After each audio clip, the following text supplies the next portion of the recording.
கரெக்டாக 2 ஆகுது நைட்டு. நீங்க 10 மணிக்கு தூங்கலான்னு படுத்தீங்க. ஆனா 2 மணி வரையும் உங்களால தூங்கவே முடியல. உங்க மைண்டு எதையோ ஒரு விஷயத்த திரும்ப திரும்ப லூப்ல திங்க் பண்ணிக்கிட்டே இருக்கு உங்கள தூங்க விடாம. உங்க மைண்ட் ஃபியூச்சர பத்தி திங்க் பண்ணுது. நான் எப்படி இருக்க போறேன்.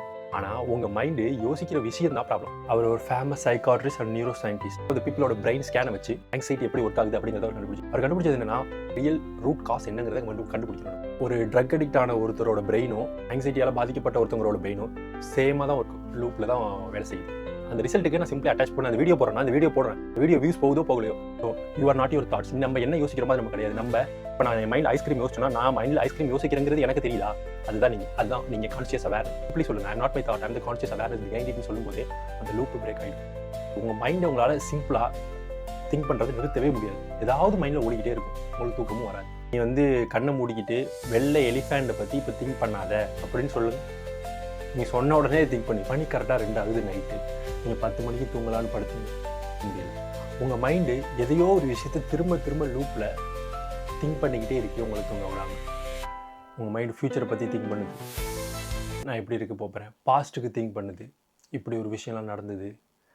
ஓவர் திங்கிங்காக உங்கள் மைண்ட் லூப்பில் போய்கிட்டே இருக்குது. இதை எக்ஸ்பிளைன் பண்ணால் ஒரு சின்ன கதை இருக்குது. சத்குரு ஒரு தடவை ஒரு ஃபார்முக்கு விசிட் பண்ணும்போது ஒருத்தர் அவர்கிட்ட கேட்டாராம், சத்குரு எங்கள் வீட்டில் ஒரு மரம் இருக்குது. இது ரொம்ப முக்கியமான மரம்.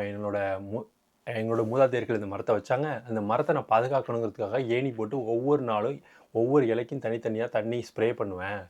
ஆனாலும் இந்த மரம் செத்துக்கிட்டே இருக்குது கொஞ்சம் கொஞ்சமாக. ஏதாவது பண்ணி எனக்கு ஹெல்ப் பண்ணுங்க. இந்த மரம் எனக்கு ரொம்ப முக்கியம் அப்படின்னா. சத்குரு ஒரு நிமிஷம் மேலே கீழே அந்த ஆளை பார்த்துட்டு சொன்னாரா, வேரில் தண்ணி ஊற்றுறதுக்கு என்னைக்காச்சும் ட்ரை பண்ணிக்கிறீங்களா அப்படின்னு கேட்டாராம். அவர் யோசிச்சு பார்த்துட்டு, இல்லையே நான் ஏன் வேரில் ஊற்றுறேன்னா டேரெக்டாக இலையிலே ஊற்றுறேனே. கஷ்டப்பட்டு வேரில் ஊற்றி அது இலைக்கு போகிறதுக்கு நான் டேரெக்டாக வேர்லேயே ஊற்றுறேனே, இந்த இலையிலே ஊற்றுறேனே, பிரச்சனையே இல்லையே அப்படின்னாராம். அவர் அந்த மனுஷனை பார்த்து சொல்லிடுறான், வேரில் தண்ணி ஊற்றுனாதான் மரம் வாழும், இலையில ஊற்றுனா வாழாது. அதே மாதிரி தான் ஒவ்வொரு நாள் நம்ம தூங்காமல் இருக்கும்போது நம்ம ஒரு விஷயம் பண்ணுவோம். ஒரு பாட்டு கேட்குறதோ, ஒரு மெடிடேஷன் பண்ணி பார்க்குறதோ, இதெல்லாம் பண்ணுறது எப்படின்னா நம்ம சாவுற மரத்துக்கு இலையில போய் தண்ணி ஊற்றுற மாதிரி ஒரு புண்ணியமும் கிடையாது. மரத்துக்கு தண்ணி வேரில் தான் ஊற்றணும். அதே மாதிரி நம்ம தூங்காமல் இருக்கிறதுக்கு என்ன ப்ராப்ளம், எது தான் நம்மளை ஸ்டாப் பண்ணுதுங்கிற ரியல் ரூட் காஸ் என்னங்கிறத கண்டுபிடிக்கணும். நம்ம அதை கண்டுபிடிச்சி ஃபிக்ஸ் பண்ணால் மட்டும்தான் நம்மளால் இந்த ஸ்லீப்பிங்கை நார்மலாக்க முடியும். கொஞ்சம் யோசித்து பார்த்தீங்கன்னா, இதே விஷயத்த டாக்டர் ஜஸ்டின் ப்ரூவர்ங்கிறவர், அவர் ஒரு famous psychiatrist and neuro scientist. அவரோட வாழ்க்கை முழுக்க ஆங்ஸைட்டியை பற்றி ஸ்டடி பண்ணுறதுக்கு ஸ்பெண்ட் பண்ணார். அந்த பீப்புளோட பிரெயின் ஸ்கேனை வச்சு ஆங்ஸைட்டி எப்படி ஒர்க் ஆகுது அப்படிங்கிறத அவர் கண்டுபிடிச்சார். அவர் கண்டுபிடிச்சது என்னென்னா, ஆங்ஸைட்டியும் ஒரு ட்ரக் அடிக்ட் ஆன ஒருத்தரோட பிரெயினும் ஆங்ஸைட்டியால் பாதிக்கப்பட்ட ஒருத்தவங்களோட பிரெயினும் சேமாக தான் ஒர்க் லூப்பில் தான் வேலை செய்யுது. எப்படின்னா, ஃபஸ்ட் ஆங்ஸைட்டியை சொல்லணும்னா, ஃபஸ்ட் ஆங்ஸைட்டி எப்படி ஒர்க் ஆகும்னா, ஒரு சின்ன ட்ரிகர் உங்கள் பிரெயினில் வரும். நான் நாளைக்கு ஏதாவது உங்களுக்கு ஒரு முக்கியமான நாள் இருக்குன்னு வச்சுக்கோங்க. நாளைக்கு நான் அழகாக தெரியலன்னா, நான் நாளைக்கு எனக்கு மற்றவங்களுக்கு என்ன பிடிக்காமல் போச்சுன்னா அப்படின்னு ஒரு சிம்பிளாக ஒரு ட்ரிகர் வருங்க. அந்த ட்ரிகர் வந்ததுக்கப்புறம் உங்கள் மைண்டு அந்த ஒரு புள்ளியை கோலம் போட்டு லூப்பில் ஓட்டி இப்படி போனால் என்ன, அப்படி போனால் என்ன, அது நடந்தால் என்ன, அவங்க வந்தால் என்ன, இப்படி யோசிச்சுக்கிட்டே இருக்கும். யோசிக்கிறது ப்ராப்ளமே இல்லைங்க. ஆனால் உங்கள் மைண்டு யோசிக்கிற விஷயந்தான் ப்ராப்ளம். ஏன்னா நாளைக்கு நடக்க போகிறது என்னன்னு யாருக்குமே தெரியாது. அது என்ன நடக்க போகுதுன்னு தெரியாத ஒரு விஷயத்தை எனக்கு இப்படி தான் நடக்கணும்னு அது திங்க் பண்ணால் அங்கே என்ன உரிச்சா என்ன ஆகும், வெங்காயத்தில் ஒன்றுமே இருக்காது. ஆனால் மைண்டுக்கு அது தெரியாது. அந்த மைண்ட் என்ன நினச்சிக்குதுன்னா, நான் ஏதோ முக்கியமான ஒரு விஷயம் பண்ணுறேன், ப்ரொடக்டிவாக ஒரு விஷயம் பண்ணுறேன் அப்படின்னு அது தன்னைத்தானே நினச்சிக்கிட்டு லூப்பில் ஒரே விஷயத்தை நினச்சிக்கிட்டே இருக்கும். ஓவர் திங்கிங் பண்ணிக்கிட்டே இருக்கும். அப்போ தான் உங்கள் ஆங்ஸைட்டியாக போகும் அதிகமாக. அப்போ தான் உங்களுக்கு ரிப்பீட்டடாக தாட்ஸ் வர்றது. உங்கள் மைண்டை உங்களால் சிம்பிளாக திங்க் பண்ணுறது நிறுத்தவே முடியாது. ஏதாவது மைண்டில் ஓடிக்கிட்டே இருக்கும். உங்களுக்கு தூக்கமும் வராது. அப்போ நம்மளாம் என்ன பண்ணுவோம், ஐயோ நான் தூங்கணுமே, மைண்டுக்கிட்ட சொல்லுவோம், கொஞ்சம் ஸ்டாப், திங்க் பண்ணுறதை நிறுத்து அப்படின்னு சொல்லுவோம். ப்ராப்ளமே அங்கே தான் ஸ்டார்ட் ஆகுது. எப்போ நீங்கள் உங்கள் மைண்டுக்கிட்ட நீங்கள் திங்க் பண்ணுறது நிறுத்துன்னு சொல்கிறீங்களோ அப்போ தான் அது 100 மடங்கு வேகமாக திங்க் பண்ண ஆரம்பிக்கும். உங்கள் மைண்டுக்கிட்ட கொஞ்சம் சொல்லி பாருங்கள்.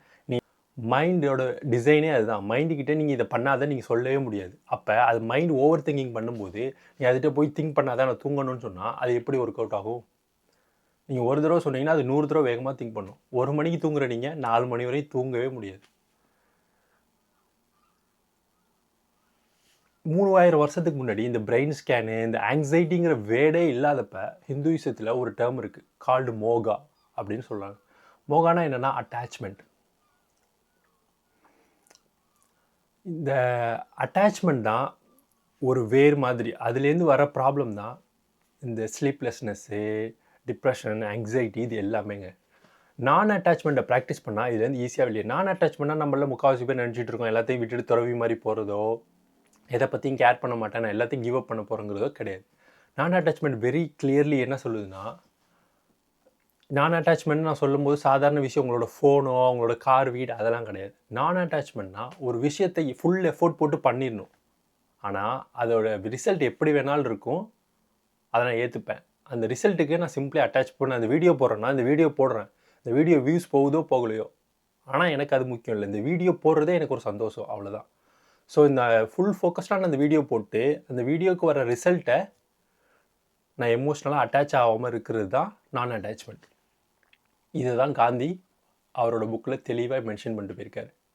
3000 வருஷமாக இந்த ஒரே விஷயத்தை தான் சொல்கிறாங்க. இப்போ நான் அட்டாச்மெண்ட் ப்ராக்டிஸ் பண்ணிங்கன்னு வச்சுக்கோங்க. நாளைக்கு ஒரு விஷயம் இப்போ நீங்கள் தூங்க போகிறீங்க, நாளைக்கு ஒரு விஷயத்தை பற்றி ஏதோ ஒரு முக்கியமான ஈவெண்ட்டுக்கு நீங்கள் போகிறீங்கன்னா உங்கள் மைண்டால் அதை லூப்பில் ஓட்டவே முடியாது. ஏன்னா நீங்கள் தான் நான் அட்டாச்மெண்ட் ப்ராக்டிஸ் பண்ணிட்டீங்கல்ல. உங்கள் மைண்ட் நாளைக்கு இப்படியே நடந்தேன், நாளைக்கு அப்படியே நடந்தால் என்ன நீங்கள் மைண்டு திங்க் பண்ணும்போது நீங்கள் சொல்லலாம். நீங்கள் அந்த தாட்டை நோட்டீஸ் பண்ணி நான் வந்து நான் அட்டாச்மெண்ட் ப்ராக்டிஸ் பண்ணுறதுனால நீங்கள் என்னோடய ரிசல்ட்டை பற்றி எனக்கு கவலையே இல்லை. I'm just gonna do my best without emotionally attach to the result. So இது பார்க்க சிம்பிளாக இருக்குது. இந்த நான் அட்டாச்மெண்ட் மிகப்பெரிய இம்பேக்ட் உங்கள் லைஃப்பில் கொடுக்கும். சுவாமி விவேகானந்தா ஒரு விஷயத்தை கிளியராக சொல்லிட்டு போயிருக்காரு. 3000 வருஷத்துக்கு முன்னாடி இந்த பிரெயின் ஸ்கேனு, இந்த ஆங்ஸைட்டி, இந்த மென்டல் ஹெல்த் இதெல்லாம் இல்லாதப்ப ஹிந்துயிசத்தில் ஒரு வேர்டு சொல்லிட்டு போயிருக்காங்க. The term called moha. மோகானா என்னென்னா அட்டாச்மெண்ட். அட்டாச்மெண்ட்னா நான் சொல்கிறது உங்களோட காசு, பணம், வீடு அந்த மாதிரி விஷயம் கிடையாது. Attachment to the outcome. நம்ம ஒரு விஷயத்தை பண்ண போகிறதுக்கு முன்னாடியே நான் பண்ணுற விஷயத்துக்கான ரிசல்ட் இப்படி தான் இருக்கும்னு நம்ம மைண்ட் நம்ம ஃபிக்ஸ் பண்ணுறது. Attachment to the certainty. என்னோடய ஃப்யூச்சர் 5 வருஷம் கழிச்சு 10 வருஷம் கழிச்சு இப்படி தான் இருக்கும், என்னோடய லைஃப் இந்த டைரெக்ஷனில் தான் போகணும் அப்படின்னு சர்டைனிட்டி எதிர்பார்க்குறது.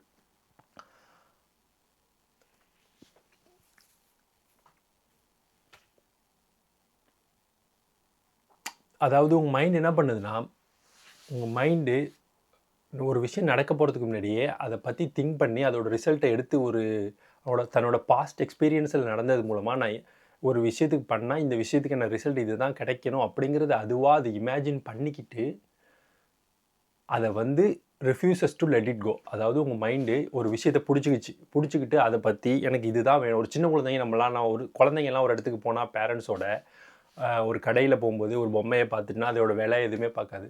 அது சிம்பிளாக அந்த குழந்தைக்கு அந்த பொம்மை வேணும், அவ்வளோதான். அடம் பிடிக்க ஆரம்பிச்சிடும். அதே மாதிரி தாங்க நம்ம மைண்டு ஒரு விஷயத்துக்கு அட்டாச் ஆகிடுச்சுன்னா, ஒரு பர்சனாக இருக்கலாம், ஒரு பொருளாக இருக்கலாம், அது உங்களுக்கு தேவையில்லாததுனாலும் எனக்கு அந்த விஷயம் வேணும், அவ்வளோதான். அது அட்டாச் ஆகிட்டு அதை விட்டு ரிஃப்யூஸ் பண்ணும். லெட் இட் கோவை ரிஃப்யூஸ் பண்ணும். அதுதான் அட்டாச்மெண்ட். அந்த விஷயந்தான் நம்மளை முக்கால்வாசி பேரை தூங்க விடாமல் பண்ணுறது, நம்மளை லூப்பில் ஆங்ஸைட்டியில் மாட்டி விடுறது. சுவாமி விவேகானந்தா இது கிளியராக சொல்லியிருக்காரு. இதுலேருந்து தப்பிக்கிறதுக்கு ஒரு வழி இருக்குது, கால்டு நான் அட்டாச்மெண்ட். நான் அட்டாச்மெண்ட் நம்மள பல பேர் நினச்சிக்கிறோம் எல்லாத்தையும் துறந்துட்டு துறவி மாதிரி போகிறதோ, கிவ் அப் பண்ணுறதோ, கேரிங் லெஸ்ஸோ கிடையாது. நான் அட்டாச்மெண்ட்னா சிம்பிளி என்னென்னா, ஒரு விஷயத்த நான் ஃபுல் ஃபோக்கஸ்டாக பண்ணுறேன், ஆனால் அதோட ரிசல்ட்டை நான் எதிர்பார்க்கல, இப்படி தான் இருக்கணும்னு. எப்படி வேணாலும் இருக்கலாம், அதை நான் அப்படியே அக்செப்ட் பண்ணிப்பேன். ஒரு இன்டர்வியூக்கு போகிறீங்களா, அட்டன் பண்ணுறீங்க, அதில் நீங்கள் உங்களுக்கு அந்த வேலை கிடைக்குதோ கிடைக்கலையோ, ஆனால் உங்களோட மன நிம்மதி உங்கள்கிட்ட தான் இருக்கும். ஏன்னா நீங்கள் ஃபுல் ஃபோக்கஸ்டாக அந்த இன்டர்வியூ உங்களால் முடிஞ்ச பெஸ்ட்டை கொடுத்துட்டீங்க, அவ்வளோதான். ஒரு ஆத்லீட்டாக இருக்கலாம், ஒரு பிஸ்னஸ் மேனாக இருக்கலாம், யாராக இருந்தாலும் இருக்கலாம். அந்த மொமெண்ட்டே நீங்கள் அவுட்கம்மை நான் எக்ஸ்பெக்ட் பண்ணலங்கிற மொமெண்ட்டை நீங்கள் டிசைட் பண்ணும்போதே உங்கள் மைண்டுக்கு அதை லூப்பில் ரிப்பீட் பண்ணுறதுக்கான ஆப்ஷனே நீங்கள் கொடுக்கல. ஸோ 2 எடுத்துக்கலாம், 2 விஷயம். ஒரு நைட்டு இப்போ நம்மள முக்கால்வாசி பேர் ஒரு சில நைட்டு கண்ணை மூடி தூங்கும்போது டக்குன்னு தூங்கிடுறோம். ஒரு சில நைட் நம்மளால் தூங்கவே முடியல. ஒரு சில நைட் நம்ம கண்ணை மூடி தூங்க முடியாமல் இருக்கும்போது ஏதோ ஒரு விஷயத்த நல்லா நோட்டீஸ் பண்ணிங்கன்னா ஏதோ ஒரு விஷயத்த மைண்டு திருப்பி ஓட்டிக்கிட்டே இருக்கும். இது இப்படி இப்படின்னு. நான் ஜெயிக்காமல் போயிட்டா என்ன பண்ணுறது, வாட் இஃப்ங்கிற ஒரு விஷயத்த தான் மைண்டு சொல்லும். பாஸ்ட்டில் இது இப்படி நடந்து போச்சு இப்படின்னு ஓட்டிக்கிட்டே இருக்கும்போது அந்த மைண்டு அதை திங்க் பண்ணி எதுவும் ப்ராப்ளத்துக்கு சொல்யூஷன்லாம் கண்டுபிடிக்கல. அது சிம்பிளாக லூப்பில் ஓடிக்கிட்டே இருக்குது. இப்போ ஒரு விஷயத்த சாங்கை லூப்பில் போட்டால் அந்த சாங் நீங்களாம் அந்த லூப்பை நிறுத்துகிற வரையும் லூப்பில் ஓடிக்கிட்டே இருக்குமா? அதுவாக அதை நிறுத்திக்காது இல்லை. அதே மாதிரி தான் அந்த மைண்டு உங்களை தூங்க விடாமல் இருக்கும்போது, நீங்கள் தூங்காமல் இருக்கும்போது ஒரு விஷயத்த லூப்பில் அதுவாக ஓடிக்கிட்டே இருக்குது. நீங்கள் என்ன பண்ணணும்னா, நம்மள என்ன பண்ணுறோம்னா அந்த லூப்பை நம்ம திட்டுற அந்த லூப்பை நம்ம எப்படி நிறுத்தணும் அப்படிங்கிறத கண்டுபிடிச்சோம்னா அந்த நைட் நம்ம தூங்கியிருப்போம். ஆனால் நம்மளுக்கு அது தெரியல. ஆனால் ஒரு சில நைட்டு நீங்கள் எல்லா நைட்டும் நீங்கள் கண்ணு மூடி தூங்கும்போது ஏதோ ஒரு விஷயத்த மைண்டு கொண்டு வரும். ஆனால் ஒரு சில நைட்டு நீங்கள் ஈஸியாக தூங்கியிருப்பீங்க. அதுதான் டெக்னிக்கே. அதை நம்மள முக்கால்வாசி பேர் நம்ம பண்ணுறோம். ஆனால் அதை பற்றி நம்ம யோசிக்காமல் பண்ணுறோம். கான்ஷியஸாக நம்ம அதை பற்றி பண்ணல. ஸோ அந்த நைட்டு நீங்கள் யோசிச்சிருப்பீங்க, ஒரு விஷயம் வந்திருக்கும். ஆனால் நீங்கள் என்ன சொல்லியிருப்பீங்க, ஓகே அது எப்படி வேணாலும் நடக்கட்டும், நடக்கிறது நடக்கட்டும் அப்படின்னு நீங்கள் விட்டுருப்பீங்க. அன்றைக்கி நைட்டு நீங்கள் தூங்கியிருப்பீங்க. ஒரு சில நைட்டு இப்படி நடந்துருமோன்னு யோசிச்சிருப்பீங்க, தூங்கியிருக்க மாட்டீங்க. இதுதான் சீக்ரெட்டேங்க. ஒரு நாள் நீங்கள் லெட் இட் கோ, அதாவது நீங்கள் எப்படி வேணாலும் போகட்டுன்னு விட்டுறீங்க, உங்களால் தூக்கம் வருது. ஒரு நாள் இப்படி நடக்கணும்னு நீங்கள் கிரிப் பண்ணுறீங்க அவுட்கம்மை, அது உங்களை தூங்க விடாமல் பண்ணுது. ஸோ என்றைக்குமே ரிஃப்யூசஸ் டு லெட் இட் கோ. அடுத்த நாள் நீங்கள் என்றைக்கோ ஒரு நாள் நீங்கள் தூங்காமல் இருக்க கஷ்டப்படும் போது ஒரு விஷயம் உங்கள் மைண்டில் லூப்பில் ஓடுனதுன்னு நீங்கள் கண்டுபிடிச்சிட்டிங்கன்னா அதை ஒரு விஷயம் பண்ணுங்கள், நோட்டீஸ் பண்ணுங்கள் அந்த தாட்டை. அதை ஃபாலோ கூட பண்ண வேண்டாம். சிம்பிளி உங்களுக்குள்ளே சொல்லிக்கோங்க, ஆஹா என்னோடய மைண்டு ஒரு விஷயத்துக்கு அட்டாச் ஆகுது, ஒரு விஷயத்தை இப்படி நடக்கணும்னு எதிர்பார்க்குது, நான் என்னோடய அவுட்கம்மை எதிர்பார்க்கலை, அது எப்படி வேணாலும் இருக்கட்டும் நான் நினச்சி விட்டுட்டேன் அப்படின்னு நீங்கள் லெட் இட் கோ பண்ணிங்கன்னா அன்றைக்கி உங்களால் அந்த லூப்பை பிரேக் பண்ணி ஈஸியாக தூங்க முடியும். அதுதான் சீக்ரெட்டு. ஒரே விஷயந்தான், ஒரு தாட்ஸ் பெர் டே வருது. அந்த 70,000 தாட்ஸில் முக்கால்வாசி தாட் நம்ம நேற்றுக்கு என்ன யோசித்தோமோ அதே தான் திருப்பி ரிப்பீட் ஆகுது. அதில் 20% தாட் பாஸ்ட்டில் இருக்கலாம், 25% ஃப்யூச்சரில் இருக்கலாம். அந்த ரெண்டுமே waste. Future is uncertain. So you are not your thoughts. நம்ம என்ன யோசிக்கிறோமோ அது நம்ம கிடையாது. நம்ம யோசிக்கிறத நம்ம வெளியிலேருந்து பார்க்குறோம். இப்போ நான் என் மைண்டில் ஐஸ்கிரீம் யோசிச்சேன்னா நான் மைண்டில் ஐஸ்கிரீம் யோசிக்கிறேங்கிறது எனக்கு தெரியுதா? அதுதான் நீங்கள் கான்ஷியஸ் அவேர்னஸ். ஸோ உங்கள் மைண்டு ஒரு தப்பான விஷயத்தை யோசிக்குதோ, ஏதோ ஒரு விஷயத்தை ரிப்பீட்டடாக யோசிக்குதோ அப்படிங்கிறத நினச்சி நீங்கள் கவலைப்படாதீங்க. சிம்பிளி சொல்லுங்கள், I am not my thought, I am the conscious awareness behind இட்னு சொல்லும்போதே அந்த லூப்பு பிரேக் ஆகிடும். ஸோ மென்டலி ஒரு சிம்பிள் சேஞ்ச் கொண்டு வந்தீங்கன்னா பெட்டர் மைண்ட் செட் மூலமாக உங்களால் ஈஸியாக இந்த தூங்க முடியாமல் கஷ்டப்படுற நாள்லேருந்து ஈஸியாக வெளில வர முடியும். விஷயந்தான், you are not your thoughts, don't attach to the outcomes. இந்த ரெண்டு விஷயம் உங்களுக்கு ஹெல்ப் பண்ணும். தேங்க்யூ ஃபார் வாட்சிங் திஸ் வீடியோ. உங்களை இந்த மாதிரி நிறைய மென்டல் ஹெல்த், நியூரோ சயின்ஸ் ஸ்டஃப்பை யூஸ் பண்ணி சஃபரிங்லேருந்து வெளில வருது எப்படிங்கிறத பார்க்கணும் அப்படின்னா கண்டிப்பாக சப்ஸ்கிரைப் பண்ணுங்கள். ஆஸ் அ ஹியூமன் நீங்கள் ஒரு சப்போர்ட் பண்ணிங்கன்னா உங்களுக்குள்ளே ஃபீல் ஆகும், ஹாப்பியாக ஃபீல் ஆகும். சப்போர்ட் பண்ணிப்போம். சப்ஸ்கிரைப் பண்ணுங்கள். Thank you. See you next week.